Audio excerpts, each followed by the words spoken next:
Hey everyone, Happy New Year. It's January 4th and we are back to school, believe it or not.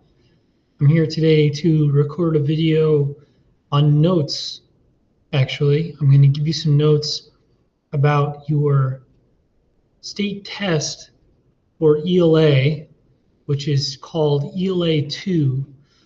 Typically, this test is given to all Ohio students the end of April or beginning of May every year. Last year, this test was canceled because of COVID-19. However, as I'll explain in a minute, you were no longer required to take a 9th grade ELAII 1 test anymore anyways. So your 9th grade test you wouldn't have had anyway, but this year you will be having your ELAII 2 test. And I'm going to explain a lot today. There are a lot of resources and a lot of links and other websites that you can find information for this, but this is really important. And I'm actually not going to ask you to do anything other than to watch this video and take some notes, because this is something you need to know in order to graduate. Okay, so right now I'm going to present, before we start on the slideshow, I'm going to present about your graduation requirements, because this is all connected to one goal, which is graduating. So hopefully you know that in order to graduate, you need to pass all your coursework here at PBA. This comes out into a minimum of 20 credits, 4 for English, 4 for math, 5 electives, and 3 for science, 3 for social studies, with a half credit for health and a half credit for phys ed as well. So this hopefully is, if not surprising, then it's basic. You guys just need to pass your courses that you have here. But in addition to that, you have to pass Ohio State tests, which is what we're talking about today. And there are 7 of them that are up to 5 points each. So in total, there are 35 available points, which are called EOC points. And you need 18 EOC points out of the available 35 in order to graduate. So with your completed courses and your credits, you also need those 18 out of 35 available EOC, or end of course, state test points. And that's the basis for this whole presentation. I'm going to go on now about what that state test looks like for you and how you'll be graded. And this can get really intricate, and to be honest, to me it's confusing at points. So I understand if it is to you, which is why I think it's so important. I don't believe in busy work. And this week, we had an extra week, and I thought this would be a great time to explain and practice and prepare for your state test that you'll have to take later this year. Right now, I'm going to present a slideshow on this state test called ELAII 2. It's funny, there's no more ELAII 1, but they don't seem to be changing the name. They're still calling it 2. So, like I said, as of 2018, you're no longer required to take the ELAII 1.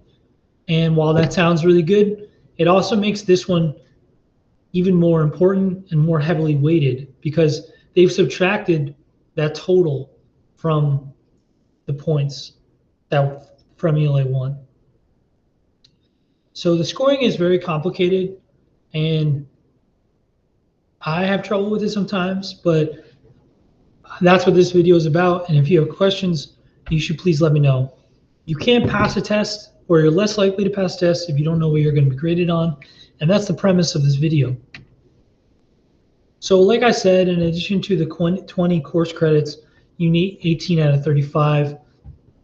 And you can get 5 points on each test.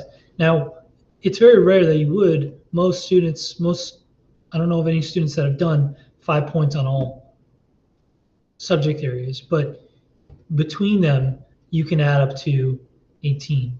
Now, this minimum point of 4 in math or 4 in English is your way to demonstrate an area of strength.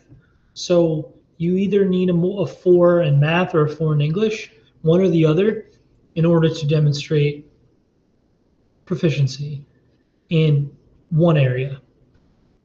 Then you need 6 points total between science and social studies. These links will be available for you when I share the slide after you watch this video.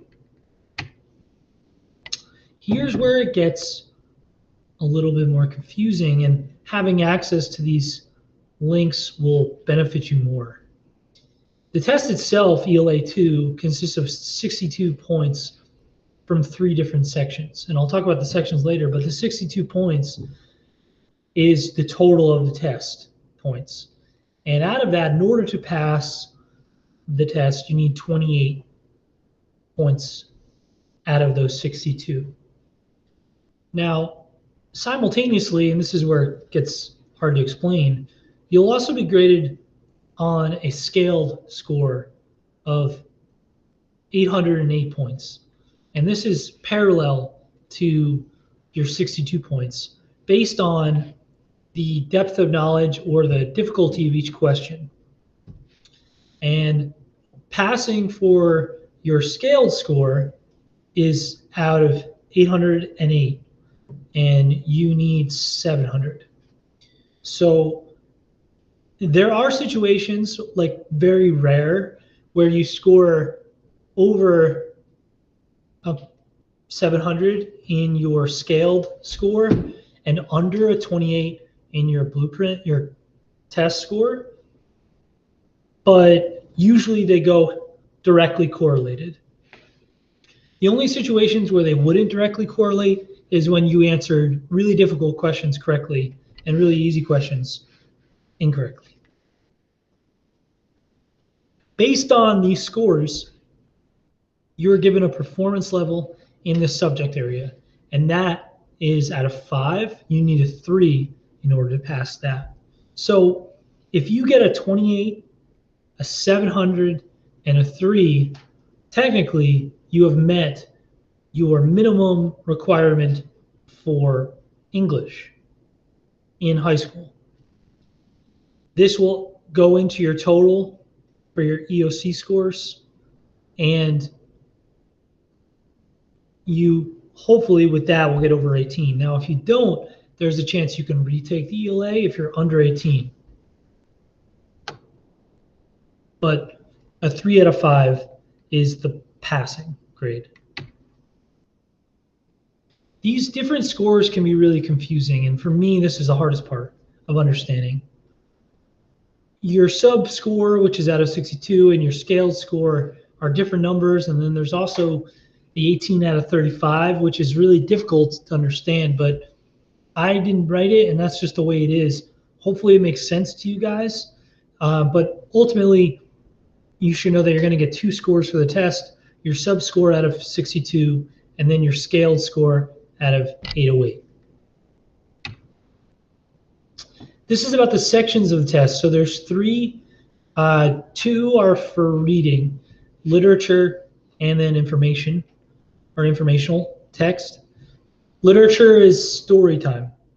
It has characters, and the characters evolve or follow some sort of story arc, and the author writes with literary techniques and utilizes aspects of literature like symbolism and allusion and references to real life events. And that can be fictional or non-fictional. You can have literature that's non-fiction. But typically the non-fictional aspect of this test will be informational text, which is data, research information, handbooks, journals, anything that conveys data or information rather than a story. The writing section consists of 2 essays, an explanatory essay, and an argumentative one.